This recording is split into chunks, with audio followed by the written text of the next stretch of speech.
Director of To Labor. You're listening to ToRAISE Questions Doula podcast. I'm here today by myself. Melanie was not available. She has a busy life called birth and family. And I am here alone in the studio today. It's gorgeous out. It's a beautiful early November day in Richmond. The colors are outstanding. I'm sitting here drinking a cup of tea, and it feels a little strange to be doing this by myself, but we won't be alone. I won't be alone entirely. We have a guest today that I'm really looking forward to talking to. She is a wealth of information. Carol Wade, a nutritionist and herbalist from California. And we're going to get to her in just a moment. But in the meantime, I just wanted to remind you to take a look at our website, tolabor.com, and check out our workshops that are coming up. We've just begun to put some up for 2017, but I wanted to point out a couple of them. There's one in January here in Richmond, Virginia. We would love you to join us, whether you live in the area or want to come to Richmond to take the training. Our perinatal loss and traumatic grief workshop will be the first weekend in February, Friday and Saturday, February 3rd and 4th. Please really consider taking this training. It is wonderful. Carla Hurlbut will be teaching that. She's an incredibly skilled facilitator and full of knowledge. If you want to come from another area and need housing, please contact us at tolabormembership@gmail.com. There is the possibility for us to help you if financially it's an issue with housing. Of course, you can always stay in a hotel and make it a lovely experience. But if there is a financial deficit, please let us know. There is a possibility we could find you some housing with some wonderful people in the community who are willing to do a home share bedroom for you. And then we will be in Columbus, Ohio in March, and Chicago in April, and Tulsa, Oklahoma in May, and that's just the beginning, and there'll be more, so just please stay tuned to the website and check out our Facebook page, and questions and comments and so forth. Of course, we always want to hear from you. If you want to talk to us live as well, or in the studio or over the phone for our podcast, please get in touch with us at ToRAISEQuestions@gmail.com. So just a few things, and wishing you all a wonderful day. And we'll be right back with Carol. So thanks. Hey everyone, I just wanted to give a shout out again to Latch Mama, who is a sponsor of our podcast. We talk about the business and about Melissa and her employees and what a great group they are, and I can't say enough about that. I really respect where their business has come from as a grassroots mama woman-centered industry, and has grown and has created a community. Besides the fact of wonderful products, the clothing is comfortable, practical, and really mostly affordable. And I say mostly, it is affordable, but I know not everybody has resources. This is something I would love to direct you to look at, is their website, latchmama.com. If you do have clients who don't have a lot of financial resources and you are able to gift them a gift certificate, think of that as something practical, or tell other people about it so that they can give gifts that really work to help support somebody in the postpartum period. Pregnancy is such a focus, but after you give birth to your baby, you want to be comfortable. And one of the ways we're comfortable is in our clothing. And if you're breastfeeding, you especially want to be comfortable in your clothing, because there aren't often there aren't good choices out there, or you feel too exposed. And you can expose your breasts, and we are all good with that, but not everybody is, and nor is everybody comfortable exposing their breasts in public. So Latch Mama clothing is such a great choice of clothing that somebody can wear and be not only comfortable, but feel comfortable in their breastfeeding. So thanks, Latch Mama. Check out their website, latchmama.com, and their Facebook page. Hey, everyone. Welcome back. We're here today with Carol Wade. She's a practicing herbalist and nutritional counselor for over 20 years. She's registered herbalist with the American Herbalists Guild. She studied health education and nutritional counseling at the Gary Knoll Health and Nutrition Program in New York.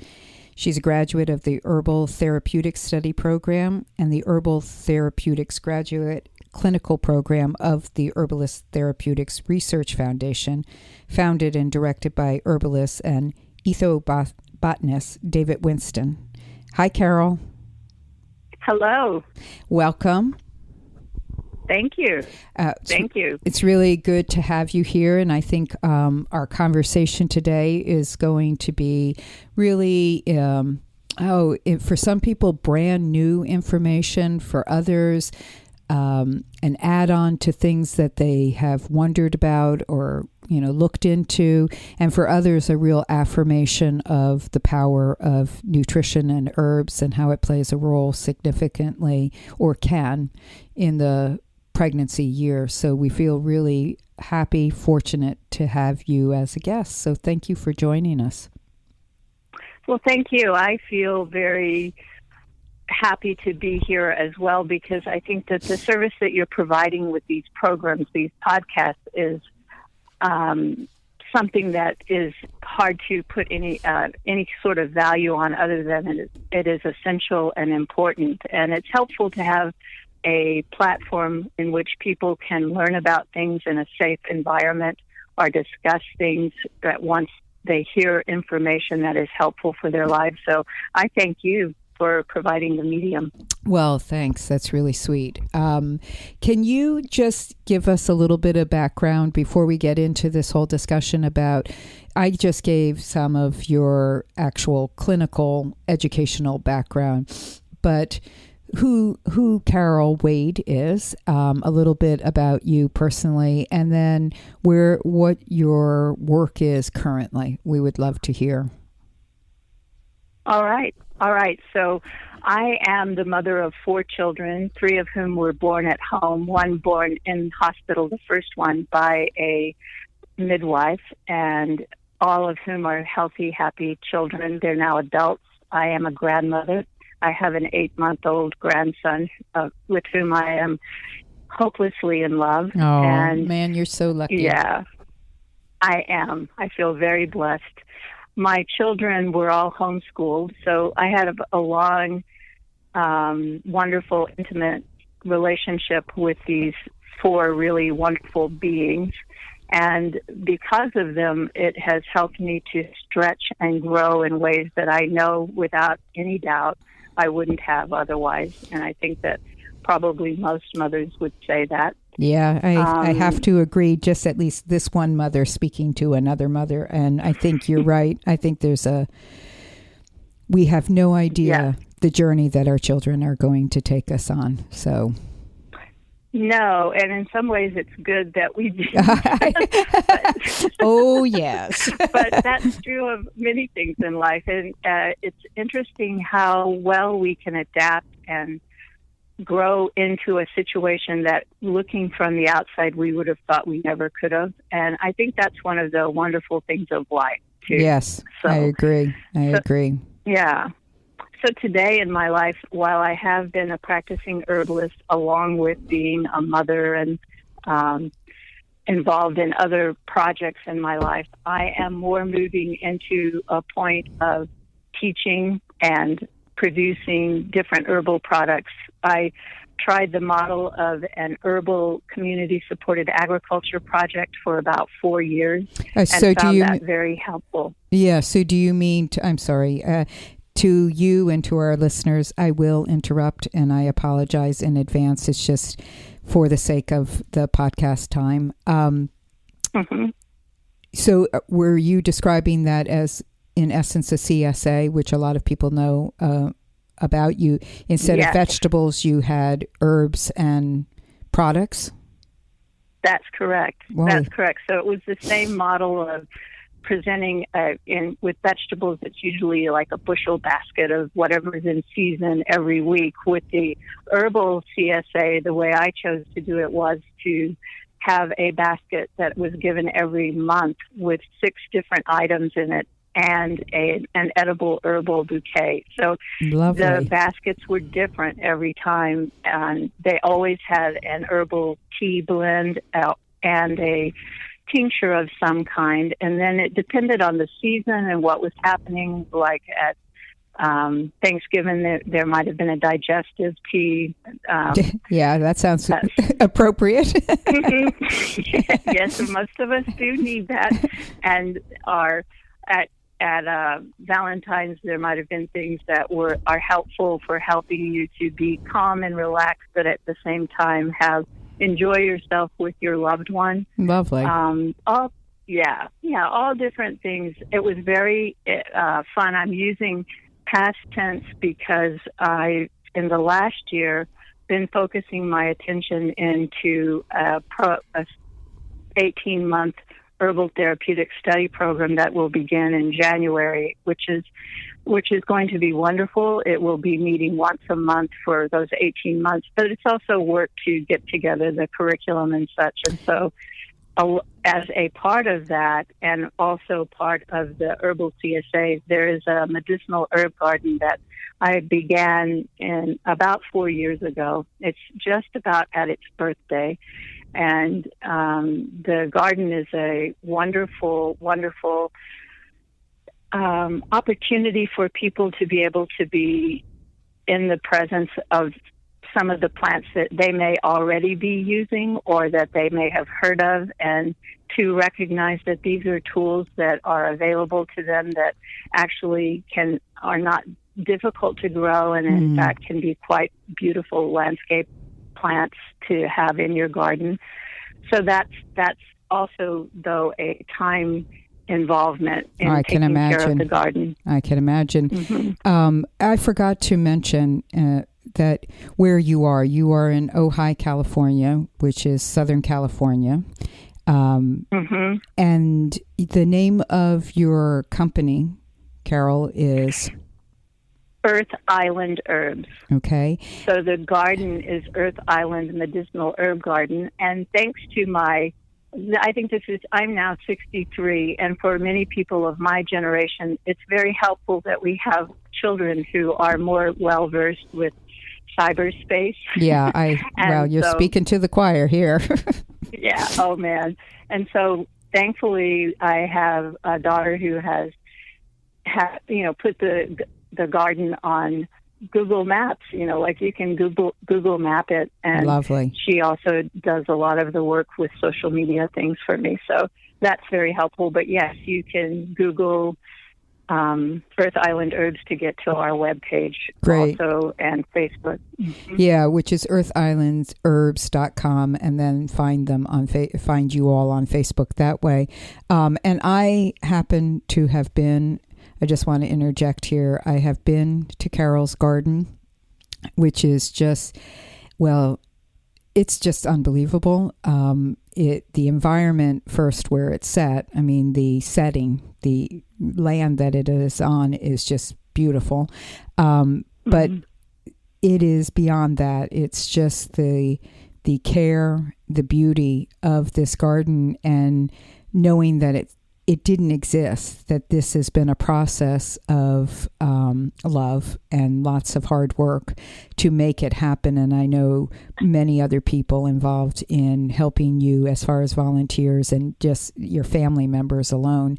It is beautiful. And I really would recommend to people to take some time to look at the website for many reasons, but one is you want to see photos of this, and then, as Carol mentioned, if you can see it on Google Maps, you probably get even a more realistic view of it. So, but I like your thought process of why it exists. It's to show people that these aren't things that are just in a bottle. They come from the ground. And you can grow these more likely than not. Mm-hmm. Well, thank you. Thank you for your impression of the garden. And I totally am with you. It is a very beautiful place, and it is part of the mission of the whole Earth Island project around the garden, to empower people and to educate people and to help them to realize that they do have the wherewithal to be able to make choices to improve their health or rebalance their health, and that the tools for doing it might be just outside their doorstep or can be outside their doorstep. And so the other piece to the garden that I particularly love too is that a lot of the materials that we're using there are repurposed materials. So it's things that you don't have to have a lot of money to create something beautiful. You can take something that for one person might have been no longer useful and turn it into something that is quite lovely in a different setting. So that's part of what we're accomplishing there. So there are, in some ways, some subversive, I suppose, goals with this, which is and not subversive in a negative way, but it's all part of that process of being aware. As you begin to develop a relationship with the plants, then you're also developing a relationship with the ground that it's growing in, with the things that are surrounding it, the light, the air, the moisture, the cycles of life that are around it, the length of the days, the temperature of the days, all of these things that help you.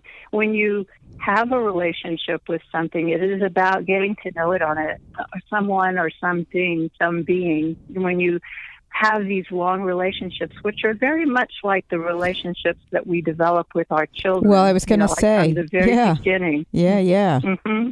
That was what was going through my head, is that this is the perfect analogy of, will you create, you birth, and then you help nurture and grow. Mm-hmm. And it's those daily nitty-gritty things that some people might think of as being not so glamorous, but in fact, they're the things that really help you to know something or someone in a very, very intimate way. And so I think that we develop that with our babies, with our children, or with our partners if we choose to, because part of that is being vulnerable. A part of that is allowing yourself to be seen and to also to see what's in front of you. And so you can develop those sorts of relationships not only with people, but also with plants and animals. For those who are also listening who don't have children, and being that this is very much a doula podcast, there is also that relationship that you develop with your client that is very much on the same page as well, because of, when you were talking about the intimacy, the vulnerability, that is what they're sharing with you, and that is what we are also opening ourselves up to understand better, so that we can help empower them, nurture them, give them, help educate and support, just like you would, like you're saying, Carol, with the plants there. And I also want to say, your garden is, it's a healing garden in its sense that those herbs are there to support and heal the body, or help the body continue always to be in a healing place. But it is having, like I said, been there. When you sit there or walk through it, it in itself is just healing. It is just, that's another important part of what you talked about a little bit about our podcast. It's, you created a safe space for people to come into. And that in the beginning is part of the healing, is the space itself, let alone what is there. So I love, I'm listening to you and I'm thinking, okay, this is like listening to poetry, honestly. So I could just let you keep going and going, but I'm going to redirect us for a moment, if that's okay. Yes. Only because of time's sake, always is it our thing. But go Thérèse, ahead. May I interject one thing? Absolutely. Also, in the context of what we've just said in terms of intimacy, a key part of that for anyone, and doulas also, is developing that intimacy with ourselves and, learning to love ourselves and be comfortable with who we are. So I would just add that. Absolutely. You can't, that's, they talk about golden rules out there. That should be the first, is love, love of thyself, and that compassion for oneself. Yes. And learning that vulnerability and intimacy so we can be intimate and vulnerable with others that are allowing themselves to feel safe in our environment. So I want to talk a little bit about herbal support, nutritional support in the pregnancy year. And just a forewarning, or you can give this, this is not a class that we're having here on this podcast. This is an overview. Herbs are, as Carol, you will say much more about this than me, they're medicine. They're medicine, and they're to be taken with respect. That said, I think there are things you can suggest or discuss with us that could be really helpful for the person who is listening, whether they themselves are pregnant, going to be pregnant, or around pregnant people, whether it be as a doula or in any other way. So where would you like to begin? Because this is about the pregnancy year, and I'd like for us to get through as much of it, including into the postpartum, which is part of the pregnancy year. Where would you like to begin? I would like to begin with pre-pregnancy. With Great. For a lot of us, we don't always, or often don't at all, plan pregnancy. It happens. It's one of those things, those major life events that happen. But it doesn't have to only be that way. We can be, I think that a good way of looking at it is that many of the things that I'm going to suggest that can be done in preparing yourself for pregnancy are the very things that can be done to prepare yourself for optimal health. Good. And so if you can begin to look at them that way, then that's how I would approach it. So I'm going to talk about even as much as a year before. Ideally, in an ideal world, it would be always. Right. But if this is a choice that you are consciously making ahead of time to have children, in the year before, that's a great time to begin to do some of these things that can prepare your body and make it stronger so that you are more able to deal with some of the challenges that come with carrying another being in your body, like sharing space in your body with another being.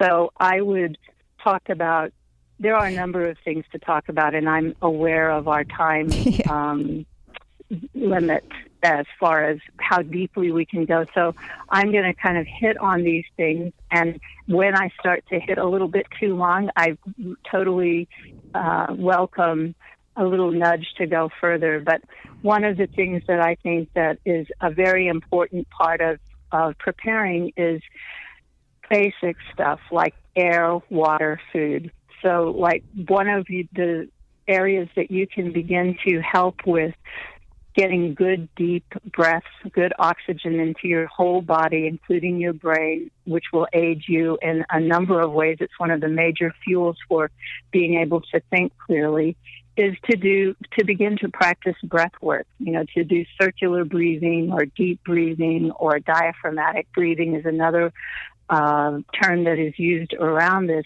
And you can look those things up, but it basically means filling your lungs fully and exhaling fully so that you you are able to cleanse yourself. Your lungs are a major cleansing organ in your body, and so that's one of the ways that you can do it. It will help you with dealing with stress also. Then in terms of fluids, getting enough water and good quality water is very important. You can include things like herbal teas, non-caffeinated drinks, juices if they're diluted, but you want to have good quality juice when you have them, and you don't want to be having a heavy load of sweet things with, sweeter fruits and even vegetables that could affect blood sugar levels. I think that whole idea of eating with the rainbow, like having dark leafy greens, blues, green, yellow, right, both fruit and vegetable. That's a really good metaphor to use when you're trying to figure out what kinds of foods to eat. Whole grains, legumes, seeds, nuts. So diet is really important. And you can say yes to things like concentrated foods like spirulina or wheatgrass. These are things that I think of as being concentrated in nutrients that are very helpful for your body. So sprouts, sprouted both what would be considered vegetables, but certainly grains, which are very nutrient and enzyme rich. Those are all things that you can begin to incorporate into your diet right away. Starting to do exercise on a regular basis, not only for the fact that our bodies were meant to move, that we evolved as beings that worked and moved our bodies on a regular basis, but also because it helps us to build a framework that will support us through that childbearing year, through the labor itself. So, Exactly. So beginning ahead of time to start to do walking. You don't have to have an elliptical, right. What do they call it? Elliptical machine, right? Or join a gym. Just make it basic, but do take the time, and it's especially helpful especially if you're in a safe environment or can drive yourself to a safe environment to be able to be outside and walk and look around and see where the world is right now, like what's the cycle in nature right now, and learning to dress appropriately if it's a rainy day or a cold day. You don't, if possible, try not to let those things keep you from being outside. I think one of the wonderful things about having an animal companion in your life, especially dogs that like to be walked, is that they encourage you or almost force you to go out walking, right, even when the weather is inclement. And once you get outside, you really love it, or you can really appreciate what's happening around you. So exercise is Go ahead. No, go ahead. You can ask me something if you want. No, I was just, what I'm hearing, again, it goes back to what you said. Pregnancies can just happen to people on, unexpected. I'm one of those people. It wasn't planned. But what you're saying is, well, how about what I'm hearing is, well, just start this now, today, period, regardless of your plans, because maybe you won't have a pregnancy, but this is good, healthy life information. And if you're doing these things and you unexpectedly become pregnant, then you've been doing these things to prepare your body for this pregnancy without you even realizing that's what you're doing. And the basics are really, I love, Carol, that you're starting from air, water, what did you say? Food, ground. What were your three categories? Air, water, food. Food, yeah. And exercise. I mean, yes. all of those things are, I like the reminder that we were put here to move. And, we all we're in this culture now where that just really isn't the norm in so many people's lives, including in school. I mean, they've taken away physical education from so many curriculums, to have people just sit. And we're in artificial environments all the time without that fresh air and breathing. Oh my God, as you were saying it, it's that reminder again. I mean, I've gotten so much better about it, but I was the breath holder. I didn't nourish my body with oxygen. Mm-hmm. And most people do not drink. I know so many people who don't drink water, period. It's like they don't like the taste of water. They don't drink water. And though they may drink fluids, they're not most commonly the fluids that are actually helpful to their body for all the things that we need. So I'm just reiterating the importance of this, just what you said, in our daily life, let alone preparing for a pregnancy. Exactly. And I think that as doulas, one of the things that we can do as any kind of health practitioner or health midwife is to model some of the ideas that we're presenting to people. So thank you. Begin to model these things for yourself. Right. Honestly, it's not, certainly it is going to be helpful for the person that you're dealing with, your clients. But you are going to be the greatest beneficiary of it. And it's part of that whole idea of, even if you can't quite bring yourself to see it in these terms, it's part of loving yourself. And that sounds like such a simple thing, but for most of us, and I think especially for women, we have a very difficult time loving ourselves unconditionally. It's not something that we're taught or modeled. And so if we as health professionals or midwives or doulas can begin this process with ourselves, then we're that much more able to be empathetic and loving to the people that are in front of us. I agree. Yeah.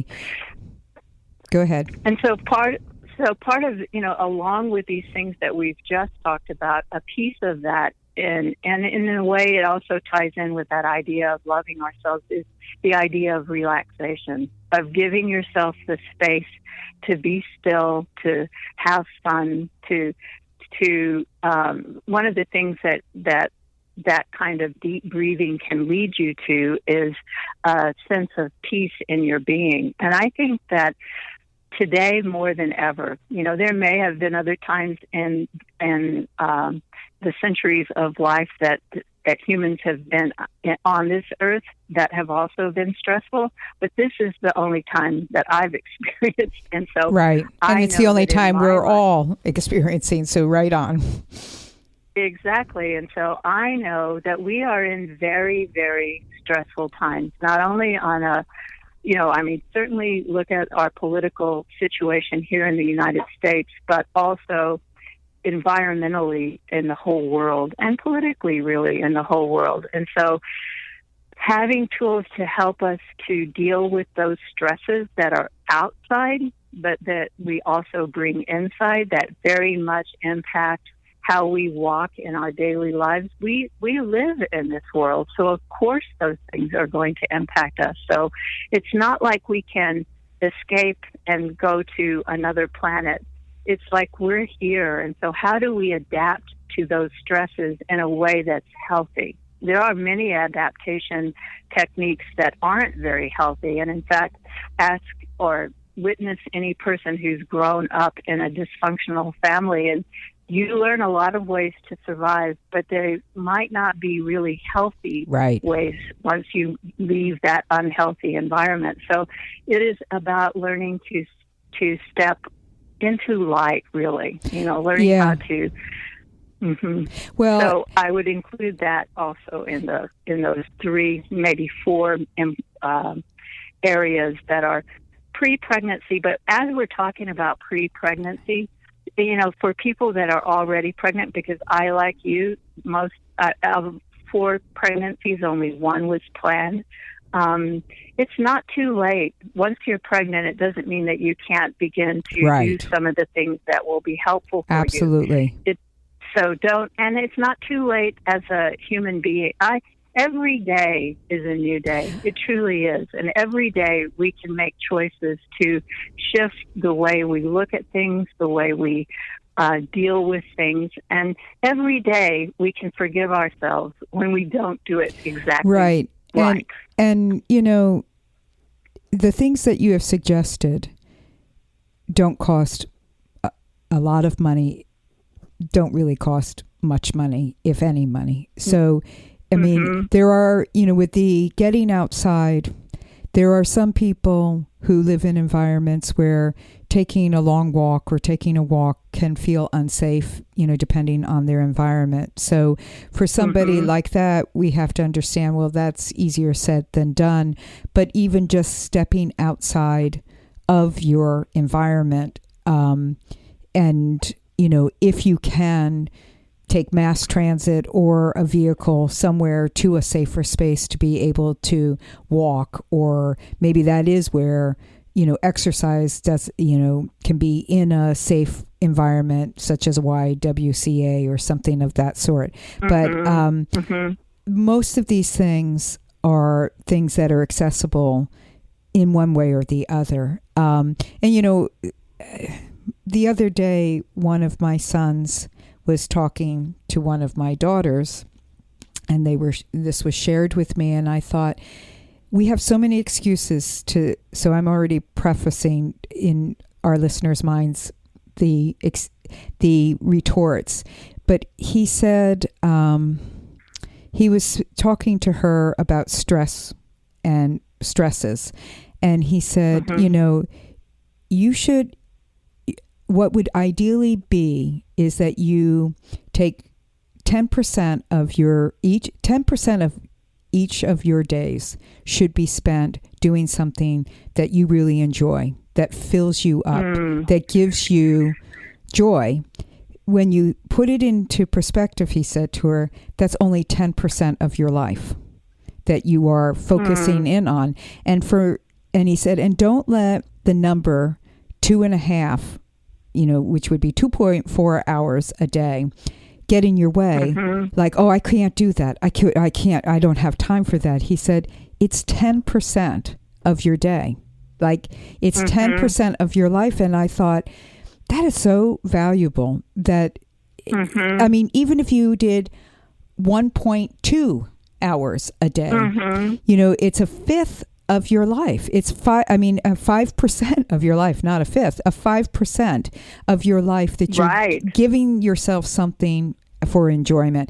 And, since we want to really relate this also to the pregnancy, that's really important. I mean, to the pregnant year and to child raising. I mean, this is that time when you have a baby, what we want to help ourselves and with clients is to be, it's the oxygen mask thing. You got to take care of yourself if you're going to take care of that baby. And yes, time isn't always what we think. It doesn't. So I don't want people to get hung up on the number. It's really just finding time to take care of yourself. And with that is finding joy and enjoyment. Doesn't mean happy. It means something that you enjoy, whatever that is. It might be taking a bath for 20 minutes, It might be taking a walk around the block. It might be going out for a cup of tea or coffee with somebody. That would be there's coffee, of course, that I don't drink anymore. Okay, a big glass of water, Carol. It's that ritual. Yeah. Anyway, and it will carry, what I hear you saying, what I'm trying to reiterate is, these are the things that will carry the person through, whomever that is, through all of this and the long term of child rearing. So moving into the pregnancy, early pregnancy, what thoughts do you have besides continuing the things that we just talked about? Are there things herbally that people can do to support the pregnancy? You mean just before pregnancy? Like, for instance, as you're doing all of these things that are helpful, one of the things that can be really helpful also for supporting your body, but getting it ready for pregnancy, is supporting some of the organs that might be considered eliminative organs that help your body to cleanse. But in the case of the liver is one of those those stars of our body that does so many different things, one of which is processing hormones, which is significant with pregnancy, with both trying to get pregnant or becoming pregnant, and then also carrying you through the whole term of your pregnancy. And so doing things that are going to be supportive for those organs is helpful both pre-pregnancy and after. So things that support the liver in terms of its ability to also, it's involved with protein metabolism as well, which is important for us for being able to support our bodies, but also to help our bodies to deal with things like diabetes, gestational diabetes, or to prevent edema or some of the other issues that can come sometimes that might be considered troublesome or are troublesome. And so things like dandelion, burdock roots, nettles, herbs that are often very mineral rich, but at the same time support either kidney function or liver function, are really helpful. There are things that you can do and take into your diet beforehand or as a supplement. I'm going to move into herbs now, but this is all in that context of food. And many of the herbs that we'll be talking about to use as support, as allies during the childbearing year, are herbs that are also good for before childbearing year, and Gotcha. They will be good after childbearing. Right. There are some things that while you're pregnant, one of the things that people might be familiar with is that whole idea of cleansing, of getting rid of toxins in your body, which is fine and well, especially before you get pregnant or after you're done with breastfeeding, if you choose to breastfeed, but not necessarily something that you want to do while you're carrying another being in your body, except with very gentle herbs. If you can do things that help you to remove toxins from your body as part of daily living, but you don't want to do it in a really dramatic way necessarily. So that's why I mentioned things like dandelion root, dandelion leaf. Milk thistle is another herb that can be helpful for liver. The burdock, which is good for lymphatic system. Those are all things that at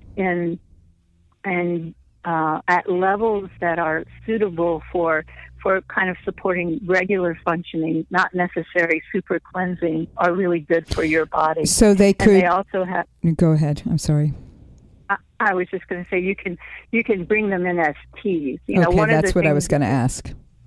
Yeah, you can bring them in as a tea, or sometimes in the case of dandelion root today, you can get leaf and root as vegetables in the store. That's something that you can use.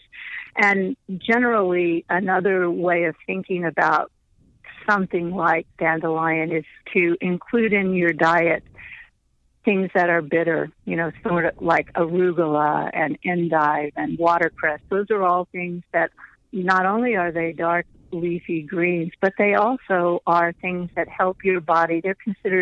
They help your body with digestion, often with the digestion of fats. And they, interestingly enough, are also very important with managing sugar cravings. Interestingly enough, if you bring those things into your diet, the likelihood is that intense craving that you might have for a piece of chocolate cake will really minimize, over a period of time. You won't have so much that because your body's getting what it needs, and it doesn't have to have this extra boost of not reliable energy that those things can happen. Or to bring back in the whole idea of taking care of yourself and loving yourself, instead of having this unhealthy relationship with sweets or whatever it is that your you might call it addiction, or your way of artificially telling yourself that you love yourself. This is a much more healthy love to bring in these healthy things. So I think that those kinds of good nutrition things, but those kinds of herbs are really helpful. The root herbs, but also even chamomile, which is people often, it's Peter Rabbit's tea that Peter Rabbit's mother gives him when he's all stressed out from having been run out of his garden by Farmer McGregor, who I'm now Farmer McGregor running rabbits out of mine, so I'm not threatening them with hose.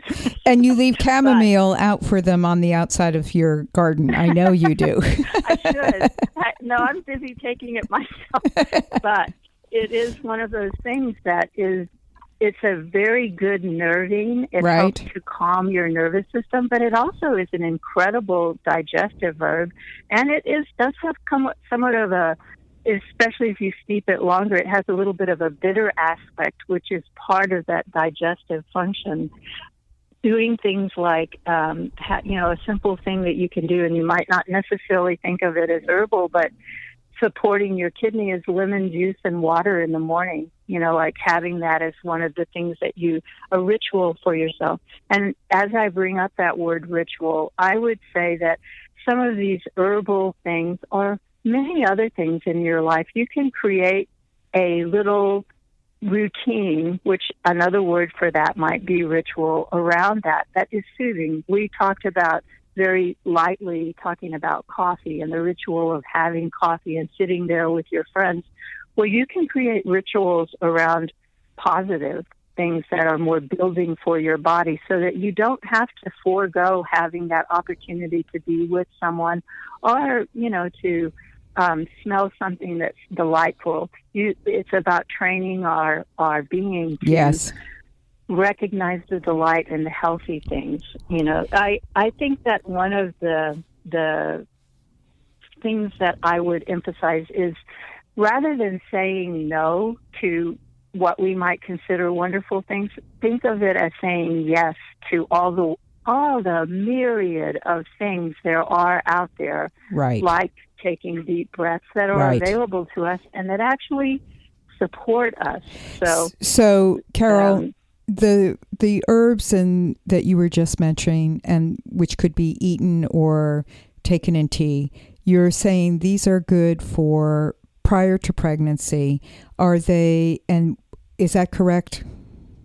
They're prior and also at even the beginning, during pregnancy, and throughout the pregnancy. Okay, so let's go to then. You are pregnant. You're early, or I'm saying you. However, that's relevant to the listener. The person is early pregnant.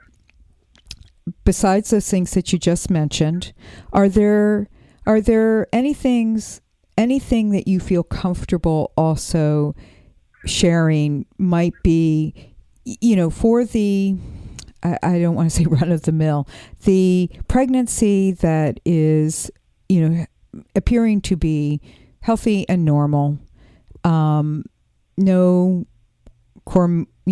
confounding issues around it. Anything else you think would be beneficial, especially in the beginning? So, and I guess I should add in here would be more like what is very common is at the early part of pregnancy is morning sickness.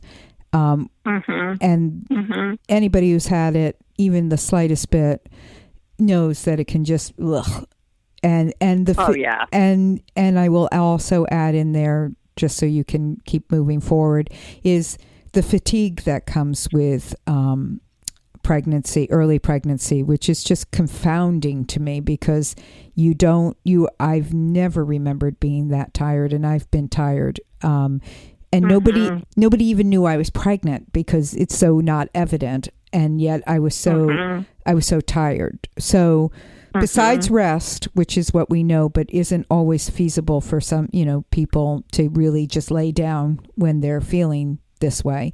What suggestions do you feel comfortable sharing? Okay, so we're talking. Often these are things that you might experience in that first trimester. Yeah, that's what I'm talking about. The first trimester.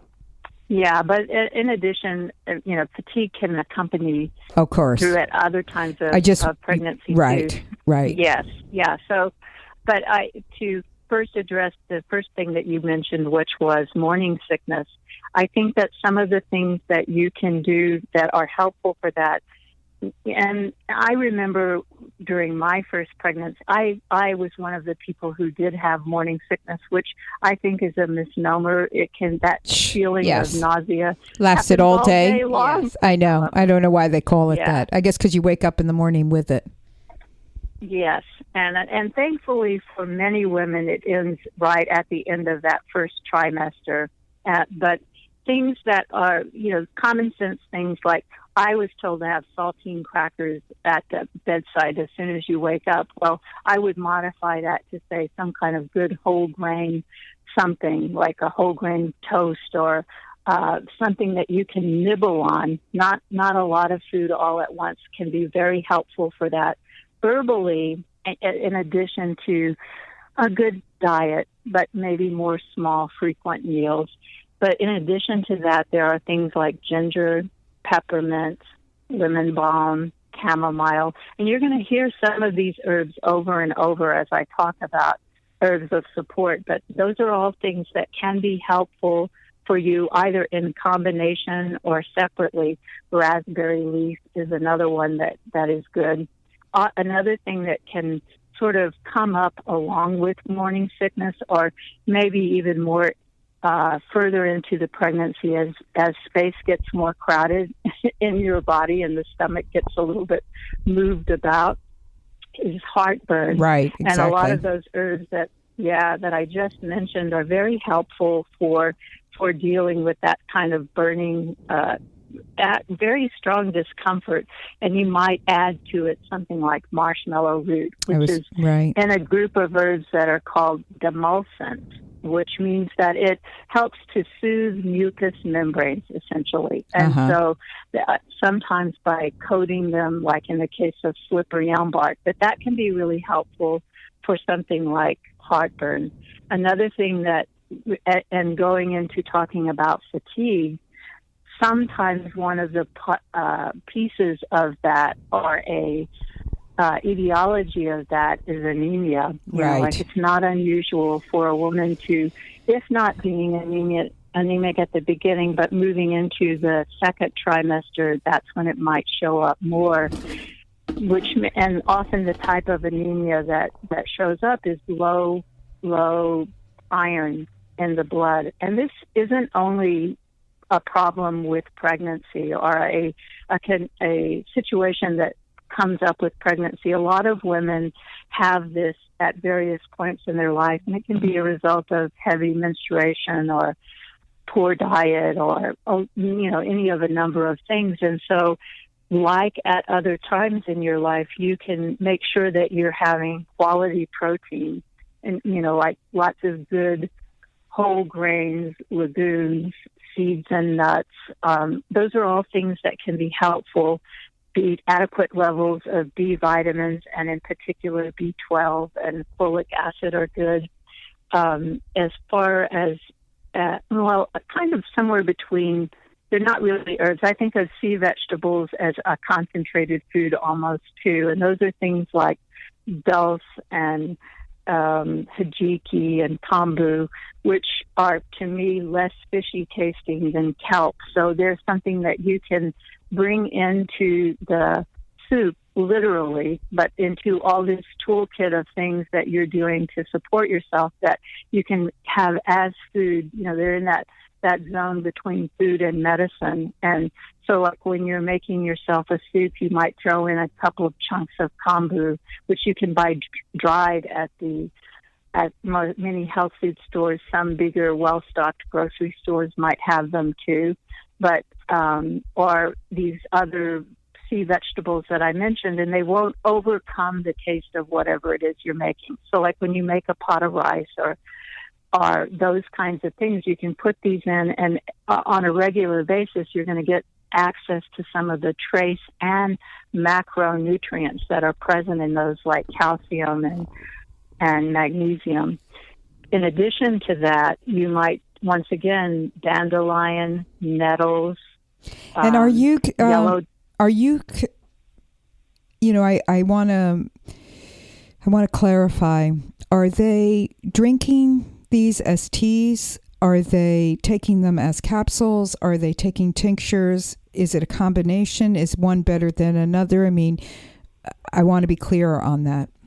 I think that's a very good question. And earlier, as I was talking about morning sickness and heartburn, I'm talking generally as teas. Teas, yeah. In the case of, and in the case of, and there are some things though that you could take as a capsule, but teas are generally really a nice way to bring some of these herbs into your life during pregnancy, because in addition to the medicinal value of the herbs, you're also getting that ritual of making yourself tea. Right. But the other thing is that, like, as far as the sea vegetables go, except with the exception of kelp, those are things that you can cook with, have in with your food.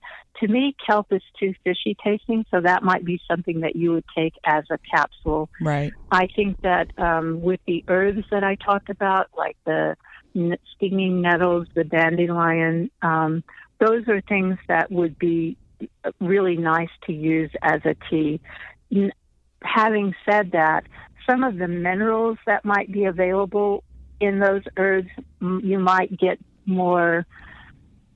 more available to you as a capsule, or as like in the case of stinging nettles, that name is appropriate in terms of the fresh plant. It is a plant that when you first harvest it, it can make a temporary, it can be cause discomfort. There might be a temporary rash on your skin when you're harvesting it, but once you cook it or dry it, that's not there anymore. Right. And in fact, it becomes just a wonderful ally. But I'm mentioning that because you can have it as a fresh vegetable. It can be something that you add to your lasagna or a stir fry or something like that. And some grocery stores now might have it in season. Some restaurants will make like have nettles as part of their, like with a pasta or something like that. So yes, generally when I'm talking about the herbs, I am talking about as tea, but I'll try to mention when it's also good to do it as a capsule. By and large, yeah, go ahead. I'm just going to say that by and large during pregnancy, I'm not so much suggesting tinctures, though there are tinctures which are herbal preparations that are generally made with alcohol as the preservative, and also as the what's called a menstruum, which is what draws the chemical constituent that you're hoping to utilize for your health out. So some of those things are water soluble. Some of them are soluble in alcohol, meaning that you can get it by using alcohol as the method to draw it out. And by the alcohol, I'm talking about high quality alcohol that you would drink, not something, not rubbing alcohol. No. And so depending on what it is that you're trying to use that herb for, different preparations might be more appropriate for that condition. But generally, you don't need to use an alcohol tincture. There are exceptions to that, and we'll talk about that in as we're going through this. Now, having said that, I'm not telling you that you can't sometimes take some of these things. Like echinacea is one of them that you might use if you're finding yourself with a cold or a flu. Echinacea as a tea, echinacea root is really helpful, but it also, you can utilize it as a tincture too if you need to, and that's the way that you can get it. Well, I know that many, but by no means all. There are many pregnant people who have become more aware of drinking what will be termed as a pregnancy tea, starting early in their pregnancy or anywhere that they become aware of the tea. So it sounds to me like you really support that, and it can be a combination of these different herbs. It's not like drink one cup of this and then drink another cup of that. They can be mixed and become the drink a pregnancy tea for them throughout their pregnancy to support them, regardless, even, that will, morning sickness has passed, but we can still keep drinking those teas for other good support. Exactly. Yeah. Okay. Exactly. Okay. Yeah, because they're healthy things.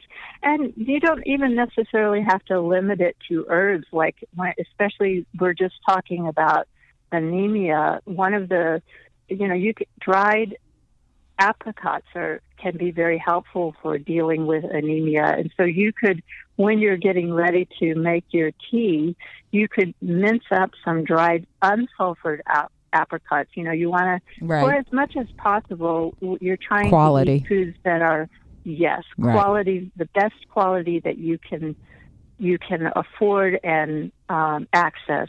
And so you could mince up those apricots, and when you pour the hot water over your tea, you can have those apricots in there with the tea, let it steep, and then strain out the bulk matter of it and drink that. And, so be creative in what you're doing. Right. Or in those herbs that I mentioned, you might, at the end of the time that you're steeping the tea, you might add some molasses because it's such a high source of iron also. So you can bring in some other things that are going to be helpful for supporting your body during this time.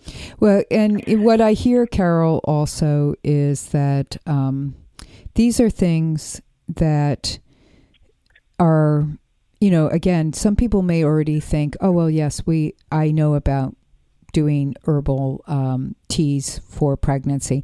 And for a lot, this is kind of new, or they've heard about it, but it sounds a little far-fetched, or my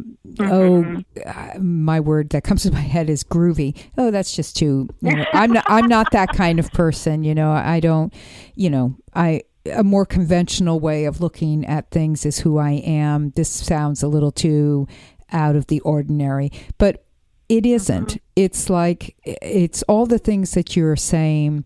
It's ritual, it's supportive, it's healthy, it's paying attention to your body, your baby, supporting your whole system. And, drinking a cup of tea can be a wonderful thing and pretty darn simple, really, to do something like this. And I know the women who do use pregnancy teas, a combination of these things through their pregnancy, really enjoy it. And I mean, they most commonly carry these teas into their labor as well. They'll be drinking it, sipping on it during their labor, all through it, or perhaps until they get to a point where they just want to be drinking water. But it's that it becomes part of what they can do. And it's flavorful.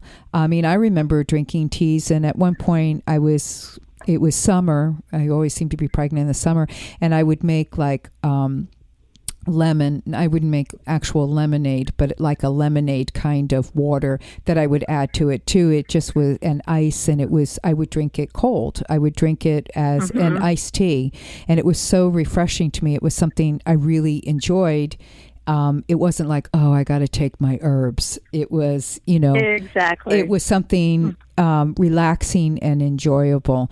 Carol, before we go any further, because we still have a lot to cover as far as we've just gotten through a little bit, of the beginning, the beginning pregnancy part. I want to take a pause here, and we're going to do a part 2.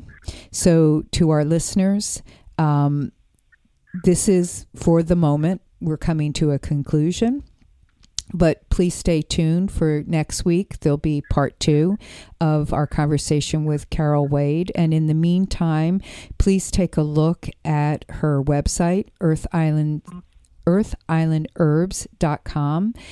Join their Facebook page so you can see what they're doing on a regular basis. And Carol, I love talking to you, love listening to you, and we look forward to the second part of this, where we'll get more into the rest of the pregnancy, the labor, and hopefully a little bit of the postpartum Again, I just want to say this isn't a whole class, but boy, we need a whole class. And so I really appreciate your time in being so thorough with everything. Well, thank you. I'm enjoying myself. Clearly, it's a life passion. But Absolutely. I also enjoy being able to support people and support people who are supporting people in finding health, finding the best way to negotiate this life and do it as joyfully as we can. So thank you for offering this platform. Great. So we'll be back in with everyone next week. And thanks everyone for listening. Bye now.